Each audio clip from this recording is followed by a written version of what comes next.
How to reset or recover AOL mail account password. So if you want to reset or recover AOL mail password, then first open up a browser, any browser that you're comfortable with. Now I'm here with Chrome browser. Simply go for the search bar and go for AOL mail login. Search for that and then go for AOL sign in, which will be on the second or the first search. And here it will take you to the sign in page, right?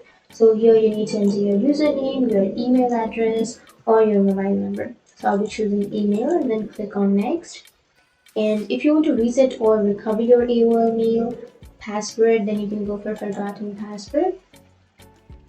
And then after clicking on forgotten password, here you can simply go for sign in with Google. And once you click on sign in with Google, it will automatically sign you in with your Google account because Google account has been linked to AOL.